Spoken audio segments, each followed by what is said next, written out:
Бул белгилер болуп атса, кыздарга айтарым, мындай адамдан, мындай баладан качкыла. Бул биринчи сигналдар да. Турмуш куруп алгандан кийин эмес, кура электе даярдык көрүү бул акылмандуулук. Сен чачың таралбаса дагы, майланышып турса дагы ошол боюнча кабыл ала ал. Же жиркенеби сенде? Бул нерсе сүйлөшүп жүргөндө эле билинет. Эгер сенин бирдекелериңе жиркенип кетип атса, билгизет го. Бизде ушулда болуп калды, байпак алмаштыргандай бирөөнөн чыгып, бирөөнө тийип. Албетте, бул жерде дагы ажырашкандар катуу тийбесин.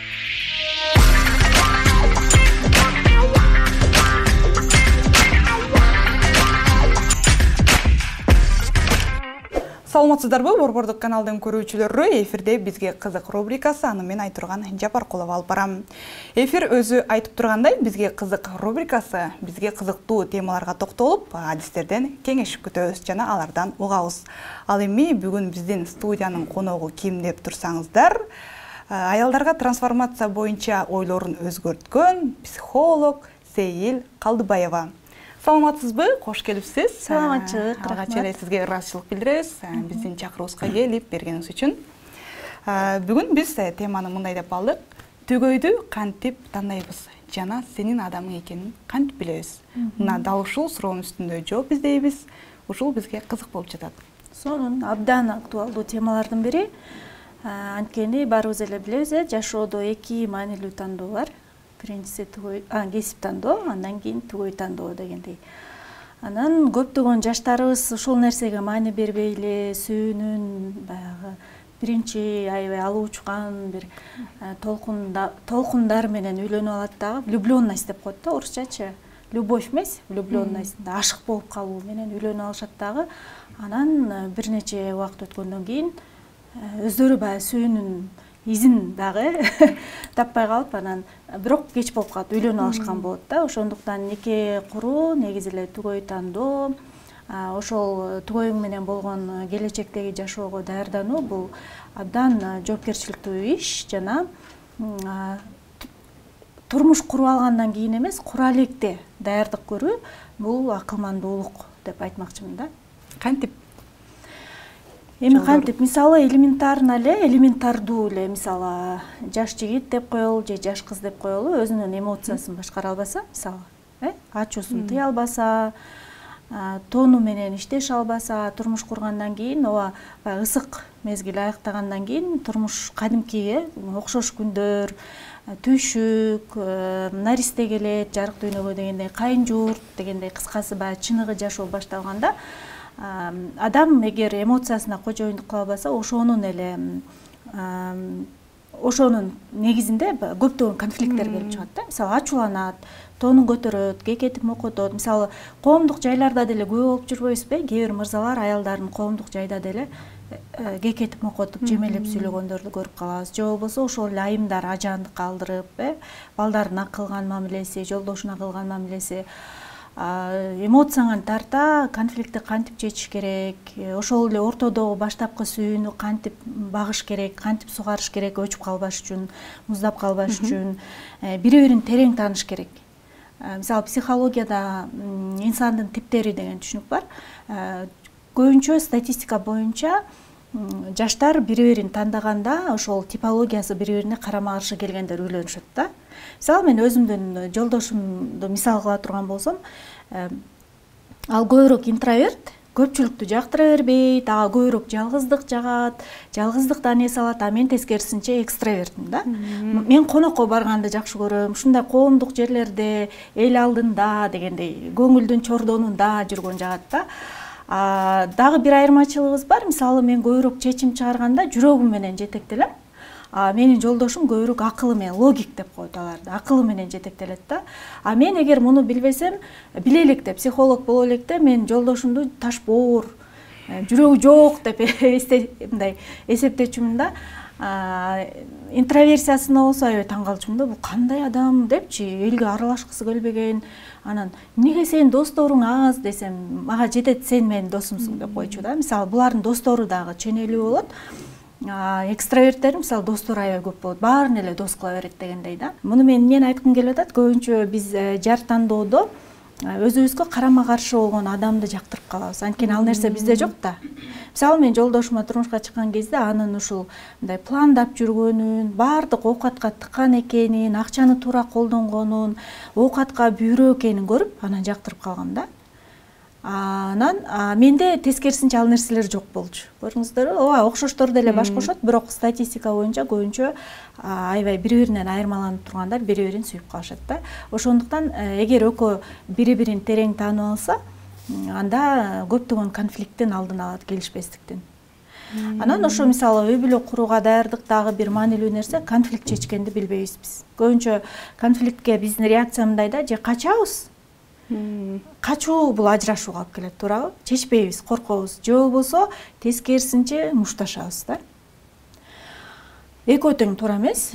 Конфликтти туура, конструктивдүү чечкенди үйрөнүш керек. Мисалы конфликт чечүү дагы бул кадимкидей билим. Муну үйрөнүш керек. Ошол эле учурда мисалы жолдошуңа карата же келинчегиңе карата анын минустарын туура айтканды үйрөнсөң, ал кабыл алганга жеңил болгудай айтканды үйрөнүш керек. А бизде мындай орустар айткандай в лоб эле, бетине чаап эле айтканды жакшы көрөбүз. Же болбосо адамдын инсандыгына чейин киришип кетебиз. Адам баягы кирпи сыяктуу өзүн коргой алган абалга жеткидей сын пикирлерди айтабыз да. Же урушуп айтабыз, же жемелеп айтабыз, же тонубузду көтөрүп айтабыз. А эгер сен ошол эле адамдын минус жактарын аябай жакшынакай айтканды үйрөнүп алсаң, ал адам мындай тынч абалда туура кабыл алат да. Мисалы ошону деле үйрөнүп алса турмуш курганга чейин. Кандай сонун болмок? Кайсы адам үйлөнгөнгө даяр, чоң адамдын позициясында жашап келаткан адам үйлөнүүгө, турмушка чыгууга даяр.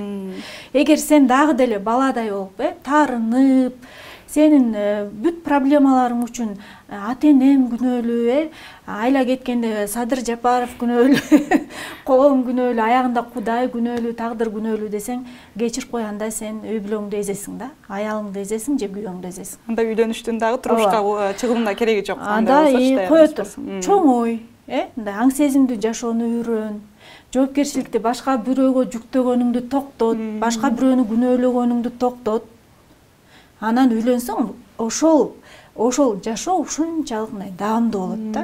Ошондуктан жаштар турмуш курарда мен башка бирөөнү бактылуу кыла аламбы? Же дагы деле эгер өзүңөр бактысыз болуп жүрсөңөр, өзүңөр тагдырга таарынып, өзүңөрдүн азыркы абалыңарга элдин баары күнөөлүү болуп жүрсө, бактылуу болбосоңор, анда силер эч кимди, кээ бир ойлойт, ушинтип жүрсөм бирөөгө тие калсам же бирөөгө үйлөнө калсам, балким ушул абалдан чыгып кетем деп ойлошот да. Жок. Бул жаңылыштык. Проблеманы чечиш үчүн эч качан турмуш курбаш керек. Мисалы кээ бир айтат да, ушул үйдөн качып кетиш үчүн турмуш курушат. Могу ата-энем тажатты мени, контролю тажатты, же экөө уруша берип тажатты, мен лучше турмушка чыгып кетип калайынчы деп. Жок, эки эсе үйүнүн проблемасы бирби, жаңы турмуш курган жери экинчи көйгөй болот да. Мага мындай кыздар аябай көп келет. Көйгөйдүн үстүнө көйгөй кошула берет. Андан көрө ошол өзү эсептеген, жакпай атат деген үй бүлөсүндө жашаганды үйрөнүш керек. Ата-энеси менен тил табышканды үйрөнүш керек.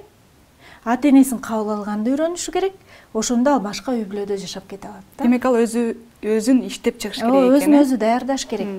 Эгер кичинекейинен биз кыздарыбызды сага эч ким кол көтөргөнгө акысы жок, сен менен андай кылганга болбойт, даже тон көтөргөнгө болбойт, акырын эле айтыш керек. Же болбосо эркектерге деле ошону сиңирип, сен деген аял затын аяр мамиле кыл. Ушул жерден сөзүңүз каралжы да, эркектердин самооценкасы төмөн экенин кантип билсек болот? Кызганчак. Биринчи белгиси. Анткени алар дайыма ойлошот, менден жакшыраак эркектер бар, аялым ошол деп калышат. А эгер мындай самооценкасы төмөн дагы эмес, жогору дагы эмес эркектер дайыма мындай адекваттуу, ачууланбаган, кызына, сүйлөшкөн кызына, болочокто келинчегине мындай эркиндик берген эркек да. А бизде сүйлөшүп жүргөндө эле баштайт. Ким жанында отурасың? Кимди каякта жүрөсүң? Телефон текшерип атса, бул белгилер болуп атса, кыздарга айтарым, мындай адамдан, мындай баладан качкыла. Бул биринчи сигналдар да. Үйлөнгөндөн мындан да жаман болот. А эгер силер сүйлөшүп аткан жигит, силердин каалоолоруңар менен эсептешсе, муну үйлөнө электе чечип алыш керек да. Кийин иштетеби, иштетпейби, каяка чогуу кетесиңер. Мисалы кээде мындай бар да. Үйлөнөт, сен атам апам жанында жашайсың, и все, кетти. Америкага кетти, Россияга кетти. Тиги кыз шок. Мен ушуну калат белем. Үй бүлөдө ал кайната кайненесинин багуучусу, анан көп жылда ошентип жашап аткан келиндер келет да. Ошону анан мен билген эмесмин дейт да. Үйлөнгөнгө чейин экөө эмне кылып жүрүштү? Кыргызча айтканда эшек такалап жүрүштү. Кечирип койгула, орой эмес үчүн. Бирок ушунун баарын үйлөнө электе чечиш керек да. Кийин каяка жашайсың, каяка жашайбыз, акчаны кандай колдонобуз. Кыздарга кеңеш айтпаңыз, ошо толук карап элечи. Баарын айткыла деп. Аягына бүт ийне жибине чейин чечип алгыла. Анан үйлөнгөндөн иштетесиңби? Бала төрөгөндөн кийин канча жыл декретте отурсам болот? Мисалы, кээ бир кыздар бар, табиятында интроверттер көбүрөөк. Үйдө жылдап жата берсе аларга норма. Аларга бул жагат. А экстраверт кыздар бар, булар коомго аралашып турбаса, күндөрү мындай ар кылдуу болуп турбаса, жаман болуп апатияга түшүп кетишет да. Ошондуктан муну деген чечип алыш керек. Мисалы, мен экстравертмин, 2 баламды төрөгөндө тең 11 ай эптеп чыдадым да. Ошондо да жолдошума бир жумада бир күн меники болосуң. Мени апарып бир жактарга апарып турбасаң болбойт деп атып, 11 ай эптеп чыдап, анан 12-чи айда жумушка чыгып кеткен да. Сүттөн чыгарыпчы. Жолдошум мисалы биз муну эрте эле чечип алганбыз. Мен иштейм, жолдошум да макул болгон да. Мен командировкаларга барам, алдын ала бардым. Мен элдин алдында жүрөм дегенде жолдошум ошо макул болгон үчүн мен ага тийдим. Эгер мен жолдошум жок, сен үйдө отурушуң керек, ата энем багышың керек десе, менин баалуулуктарым, менин планым ага туура келбесе, анда мен чыкпайт болчумун да. Бирок ошондой да кыздар бар. Мага кереги жок карьеранын. Мен үчүн биринчи үй бүлө, мен деген үйдө эле отурам, бала багам, кайнене кайнатама кам көрөм деген келин, ананда ошондой келинчекти издегем. Ушул жерде мындай да учур келип калат да. Кыздар ошо окуйт, билим алат, окууну бүтөт. Бүткөндөн кийин анын жакындары башташат. Качан турмушка чыгасың? Ушундай сөздөрдөн тажаган кыз ал өзүнүн оюндагы эмес, алардын сөзү менен эле, басым менен эле, ал жанагы талаптарга жооп береби, жооп бербейби өзүнө карабайт дагы, ал турмушка чыгып кетип жатат да. Негизи турмуш куруунун туура эмес себептери бар да. Бул жер себепке кирет экен. Мисалы, эгер силер турмуш курууда мол ниеттер менен, ушул себептер менен жетектелип атсаңар, анда токтогула, тез арада токтогула, чыкпай тургула да. Биринчиси коомдун, ата эненин басымы менен. Эптеп эле тейинчи кулак менен жеп салышты. Кимге тийсем деп жүрсөңөр, анда токтогула да. Кереги жок. Кереги жок. Анткени коомдун басымы менен тийип алган жаштар көп өкүм кылышат да. Шашылып, эптеп эле тийип алыш керек болуп. Экинчиден, боюма бүтүп калды деп тийген да. Кош бойлуу болуп калдым. Эми айла жок, баламдын атасы бул да деп тийип алгандар дагы тилекке каршы бул үй бүлө көпкө барбайт. Ооба 5 кол тең эмес. Ошондой сүйүшүп жүрүп, анан кош бойлуу болуп, үйлөнгөндөр жашап кетет. Бирок жанагы влюбленностьтун аркасынан кош бойлуу болуп, азыр бүгүнкү күндө бул нерсе да тилекке каршы аябай чаржайт болуп кетпедиби? Никеге чейинки тазалык, никеге чейинки ыйык мамиле деген жок болуп баратат да. Биз көргөн сериалдар, интернетте контент бул нерсенин баалуулугун түшүрүп салды да. Анан ошон үчүн кош бойлуулук, же болбосо материалдык кызыкчылыктар, эми бул бай экен, жакшы жер статусуна карап, жакшы жерде иштейт экен, анан элдин баары мага мындай, вау, ушундай балага тийиптир, же ушундай кызды алыптыр деген ой менен, расчетливый деп коет го, расчет менен деген атсаңар, анда да токтош керек да. Же болбосо эме кызыңыз же жигитиңиз баңгизатка берилген деп коелу, же ичет, анан сага тийгенден кийин же сен алгандан кийин сөз таштайм десе, таштабайт. Мындан да жаа бою качыш керек да. Аша чапкан кызганчактык, бакта конуп турган чымчыктан бери кызганса, чымчыктан да кызганса, ошондой кызганыч бул оору. Мындай адамдан да качыш керек. Дагы азыр дагы бир аябай маанилүү пункт. Үйдөгү көйгөйлөрдөн качуу менен да турмушка чыкпаш керек. Мен жана айтпадымбы? Ошол нерсе. Же болбосо бул адам чет өлкөгө кетет экен, ошого тийип алып чогуу кетип калайын. Грин карта деген сыяктуу бирдекелер бар го, ошол менен дагы кыскасы ушундай себептер болуп атса бул өтө коркунучтуу. Некенин пайдубалын да дароо эле урады дей бергиле да. Бул нерсе кереги жок. Мындай ойлор менен турмушка чыгып, же үйлөнүүнүн такыр кереги жок экен демек. Кереги жок. Анан дагы кыздарга эгер жигит жолуга калып эле сен менен жакын мамилеге барышың керек, сүйүүнү ошо менен далилде. Ана мен сени алам десе дагы мындай жигиттерден качыш керек да.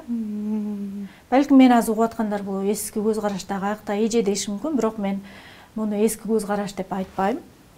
Айтканда мен дайыма ушул көз карашта болом. 60ка чыксам да, 70ке чыксам, заман кандай өзгөрсө дагы, бирок кыз баары бир албетте ар кандай тагдырлар бар.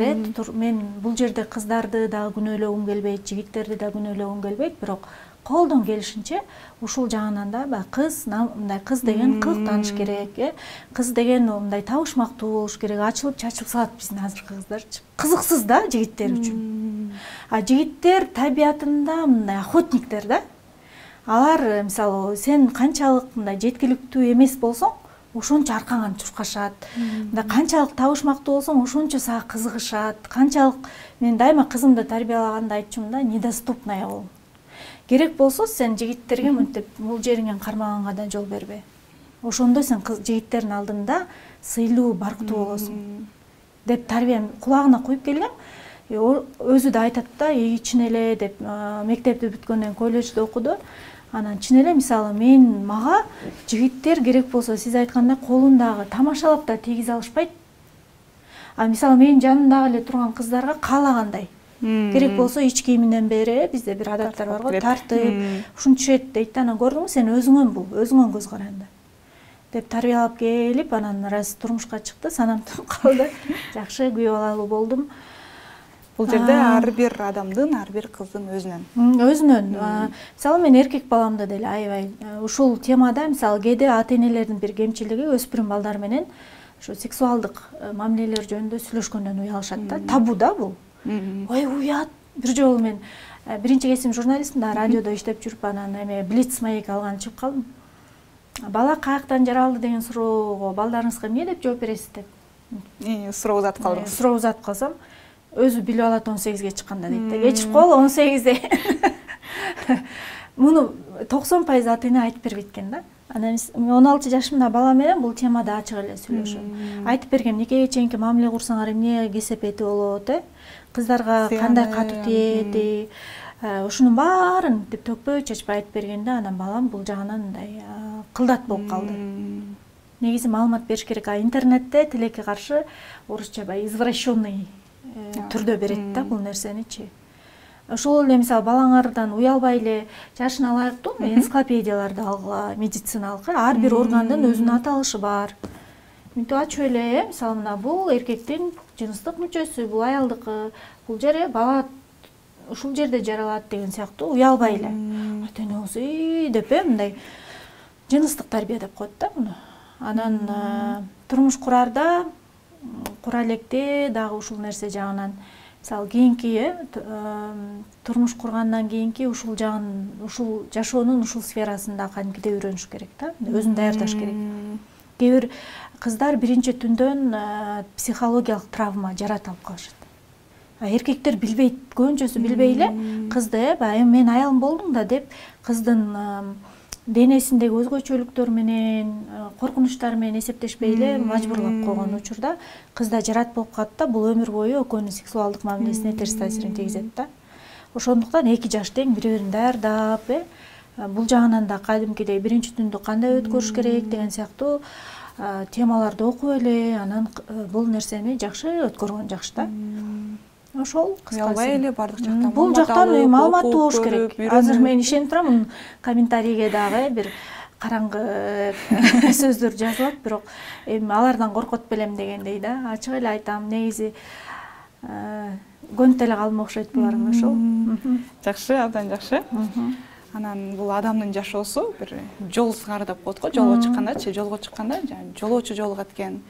Анан ошол жолоочулардын арасынан өзүңө тиешелүү жолдошту жолуктурасың дейт. Ал эми кээ бир айрымдар болсо жолдош менен жолоочунун айырмачылыгын билбей, ошол жолоочуну жолдошум деп азап чегип калгандар да бар да. Бул жерде жолдош менен жолоочунун айырмасы эмнеде? Жакшы суроо. мен ушунча көп адамдар жолугат да эми. ооба, кыздардын жашоосунда, ошондой эле жигиттердин жашоосунда бүгүнкү күндө өзгөчө каякты караба сулуу кыздар, каякты караба зыңкыйган жигиттер көзүң чачырайт да.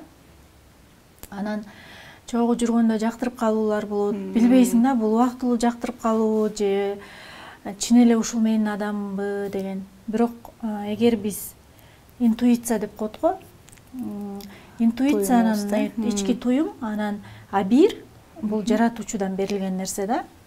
Биз эгер ички туюмубуз менен абирибизди уксак жаңылышпайбыз да.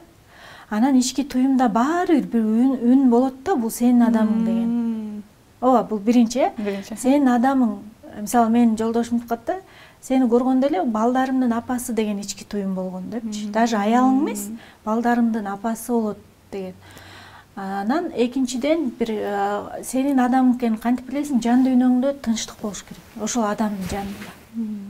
Ошол адам менен сүйлөшкөндө, ошол адам менен дейле, ошол адам жашооңдо пайда болгондо, жашооңдо тынчтык, иреттүүлүк, алдыга умтулуу болсо, сеники. А эгер ал адам сенин жашооңдо хаос жаратып атса, башаламандык жаратып, жан дүйнөңдүн тынчтыгын бузуп атса, ал сенин адамың эмес да. Анда өмүр бою жашооң хаос болот. Бул ушу дагы бир маанилүү пункт. Анан үчүнчүдөн ал адам сен оорусаң дагы, мисалы ал адам жанында сен макияжы жок деле көрүнө алсаң, ошол адам сени макияжы жок деле кабыл ала алса, үйдөгү халатчан деле кабыл ала алса, а эгер сен бул менин макияж жок көрбөш керек, бул мени дайыма мындай сулуу жасалынып жүргөндө гана көрүш керек. Ошо ана элестетсеңер, анда сени башка, сен мисалы ооруйсуң, төрөйсүң, токсикоз болосуң. Мисалы мен биринчимде да экинчимде токсикоз болуп атканда сен башыңды да жуубай каласың. Бул чыныгы реалдуу жашоо. Сен душка да түшпөйсүң. Мага мисалы кир самынын эле жытынан башка самын жакпай калган да. Анан сен чачың саксаят, мисалычы, оонап кузасың, сен кусундуңду жиркенбей барып төгөбү? Ичиң өтөт, кечирип койгула. Ошол нерседен жиркенбейби? Сен чачың таралбаса дагы, майланышып турса да ошол боюнча кабыл ала алабы? Же жиркенеби сенден? Бул нерсе сүйлөшүп жүргөндө эле билинет. Эгер сенин бирдекелериңе жиркенип кетип атса, билгизет го. Анда кичине чочулаш керек да. Эгер жок, давай. Эч нерсе болбойт. Эч нерсе эмес. Булгап алдыңбы, мисалы кузу алдың дейли, анан ошондон жиркенип тазалашпай, фу деп атса, анда үйлөнгөндөн кийин андан да жаман болот дегендей да. Анан сенин статусуңа карабай. Мисалы кээ бир мырзалар бар, жигиттин чөнтөгүндө акча болсо керек, азыркы кыздарда көбүрөөк да, таарынбагыла. Бул чындык. Чөнтөк менен ченейт да. Албетте баары эле эмес дегендей. Мындай адамдардан да качыш керек. Статусуңа, байлыгыңа карап атса, же сенин кээ бирөө бар ата-энеси белгилүү адамдар экен деп, мисалы мен аябай Айзура Иманалиева менен Мирзаттын жашоосун дайыма карап турам. Инстаграмына жазылгам, анан экөөнүн интервьюсун көрүп калгамда, эме деп Мирзат Айзуранын ушу белгилүү адамдардын кызы экенин көпкө чейин билбей жүрүп, анан кийин экөөбүз үйлөнөргө жакын билгем. Досуман билип калгам дейт. Могу деген Элмирбек байкенин кызы да дегенде билгем дейт. А өзү ошону мактанып, жүрөкмындай төш каккылап айтчу эмес депчи. Кээ бирөө ошонусу менен төш каккылайт, анан тегерендер, муга үйлөнүп алсаң, бизде кыргыздарда мындай го, жолдоруң ачылат, дегендей, ошондой нерседен да чочулаш керек да.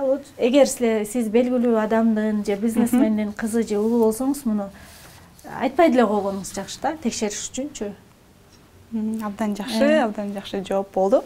Анан биз буга чейин соц тармактан атайын билдирүү калтырганбыз. Сиз дегелериңизди айтып, анан алар дагы ошол бизге комментарийлерин калтырып кетти. Суроолор бар экен сизгечи. Атайын бул жерге барактарды чыгарып койдук. Айрымдарын гана баарын чыгарсак, бул жерге убакыт жетишпей калчу да экенбиз да. Келиңиз анда ошо айрымдардын ошол жоопторун, мындай суроолорду окуп, анан жооп берип коелу. Тандап ала берсеңиз болот. Бир жигит менен таанышканыма аз эле убакыт болду. Бири-бирибизди жакшы тааный элекпиз, бирок кыз экенсиң, көңүл үчүн гүл белектерди күтөсүң. Андай эч нерсе жок.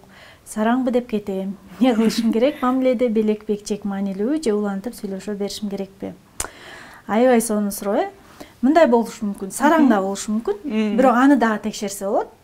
Бирок кээ бир жигиттер табиятынан эле романтик эмес. Алар көбүрөөк реалисттер да, мындай жаман көрөт да, гүлбелек бечкек же болбосо бул жигиттин сүйүү тили деген түшүнүк бар, Сүйүүнүн 5 тили деген китеп кыргызча которуп жүрөт го, Гэри Чепмендин. Балким бул кыздын сүйүү тили белек алганда өзүн сүйүктүү сезет, а жигит болсо, жигит үчүн белек маанилүү деле эмес, ага балким мамиле, сөздөр маанилүүрөөк. Же болсо бул жигит мындай белектер менен эмес, иши менен далилдеген жигит да, сүйүүсүнчү. Ошондуктан бул кызга айтарым, азырынча мындай табышмактуу болуп, ачылып чачылып кетпей дагы байкоо салып көрүңүз. Дагы. Чын эле сараң болсо, сизден бир гүл, бир шоколад аяса, анда ойлонуш керек. Себеби кийин куратат да. Анда экономикалык зордук зомбулук көрсөтөт. Акчаны санап берет, отчет сурайт. Дагы убакыт берип көрсүн деп. Берип көрүңүз. Такыр эле сараң экен деп эле жыйынтык чыгарып салбаңыз. Бул нерседенчи. Анан кээде дагы бир аял затын бир кемчилигибиз бар да, каалоолорубузду ачык айтканды билбейбиз. Мисалы, мага гүлбелек кылчы, гүл жагат деп айтып көрүңүз. Анан тиги балким билбейт аны делечи. Билбеген деле эркектер бар. Кантип билбесин, интернетте олтура эле гүл берип атышат го деп айтышыңар мүмкүн да. Жок, болушу мүмкүн да. Анан күтүүлөрдү айтканды үйрөнүшүбүз керек. Мисалы, менин жолдошум гүл алып келе берчү. Анан мен бир күнү гүл алып келгичекти самса алып келчи деп атып, азыр өкүнөм да. Анткени ал кезде силердин заман башка да, ал кезде бизде кичине эме тарыраак болчу да мындай. Азыр силердин курсагыңар токта, курсак ачуу деген эмне экенин билбейсиңер. Көпчүлүгүңөр. Биздин учурда курсак ачуу деген да нерсе бар болчу да. Чөнтөктө акчабызды толук кандуу мындай кампайтып койгуза алчу эмеспиз.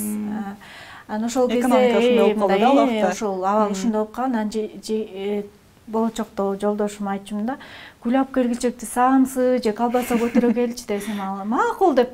Азыр болсо кайра өкүнөм да, кап ошондо романтикасын өлтүрүптүрмүн депчи. Гүл деле керек экен, ушинтпей эле дагы да. Гүл берип атса, бул солуп калат да, анан эмне акча короттуң дебегиле. Бул дагы сонун унчукпай сүйүнүп ала бергиле да. Эки эмесе. Абдан жакшы. Жооп болуш керек. Кийинки суроолорго байкап улантып көрүңүз, анан дагы байкайсыз. 23 жаштамын, 6 ай бир жигит менен сүйлөшүп жүрдүм. Жакын арада үй бүлө болобуз деп пландап жаткам. Сүйлөшкөндөн тарта үйүн ремонт кылам деп жүрдү. Арадан 6 ай убакыт өттү. Айткан сөзүн аткара алган жок. Мен айткан сөздөрүңө турмайынча сүйлөшпөйм деген талап койгом. Мен ыңгайлуу шартта жашагым келет. Талаптарды айткан соң азыр чалбай эле, жазбай эле. Муну кандай түшүнсө болот? Кеңеш күтөм. Ооба, негизи эркектин мындай бир сөздүү эркек деп коет го, сөзүнө турган эркек болгону жакшы.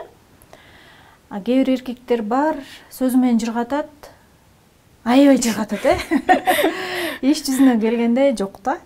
Анан эгер сизге мындай эркек кереги жок болсо, өзүңүз чечесиз да.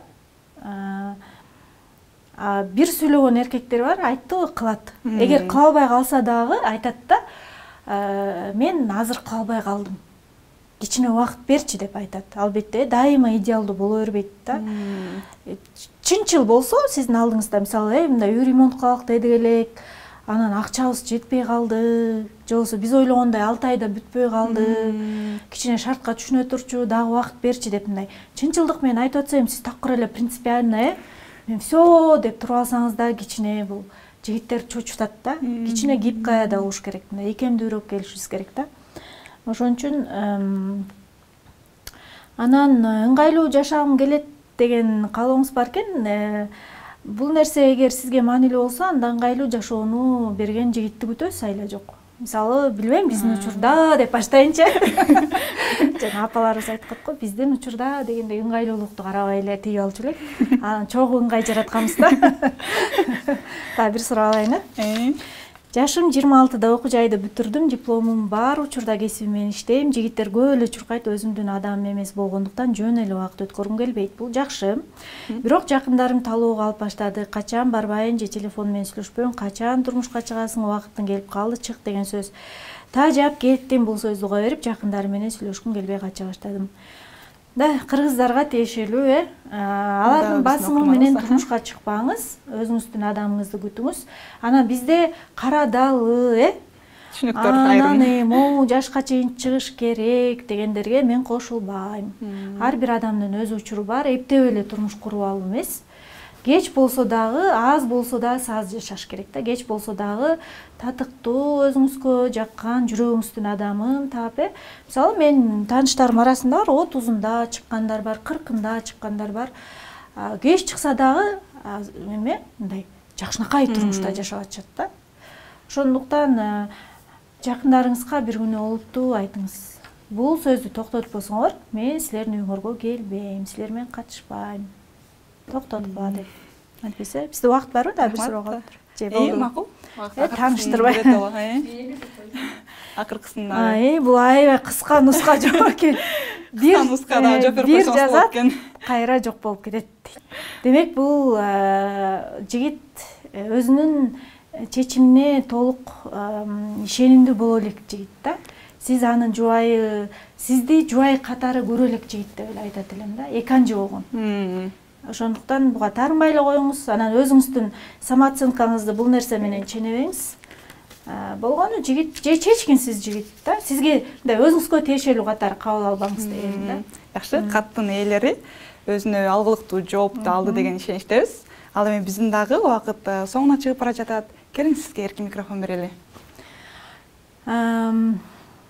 Негизи эле турмуш куруу бул чоң жоопкерчилик, анткени мындай бир ниет менен курсак, ушул адам менен мен өмүрүмдүн акырына чейин, акыркы демимди чыгарып бул дүйнөдөн кош айтышарга чейин ушул адам менен жашаганга даярмынбы? Ушул адамдын минус плюстарын кабыл алганга даярмынбы? Ушул адам бир күнү Кудай сактасын майып болуп калса, ушул адамга жөлөк таяк болгонго, ошонусу менен кошо кыйынчылыгын көтөрүшкөнгө даярмынбы деген суроолорду берип туруп, анан турмуш курсаңыздар. Турмуш куруу бул оюнчук эмес, байпак алмаштыруу эмес. Бизде ушул да болуп калды, байпак алмаштыргандай бирөөнөн чыгып, бирөөнө тийип. Албетте бул жерде дагы ажырашкандар катуу тийбесин. Мен силердин себептериңерди билбейм. Кээде айла жок олуттуу себептерден улам эки башка жолго түшүүгө туура келет. Бирок турмуш кура электерге айтып атам да. Башында эле если что ажырашып кетем деген ниетте эмес, мен ушуну менен түбөлүктүү кол кармашып кетким келет деген ниетте турмуш курсаңыздар. Баары жакшы болот. Жакшы. Дагы бир жолу ушул биздин чакыруубузга келип бергениңизге, ушинтип жакшы кеп кеңештериңизди бергениңизге сизге дагы бир жолу ыраазычылык билдиребиз. Урматтуу көрөрмандар, биздин бүгүнкү маегибиз абдан кызыктуу болду деген ишеничтебиз. Кийинки көрсөтүүгө чейин саламатта калыңыздар.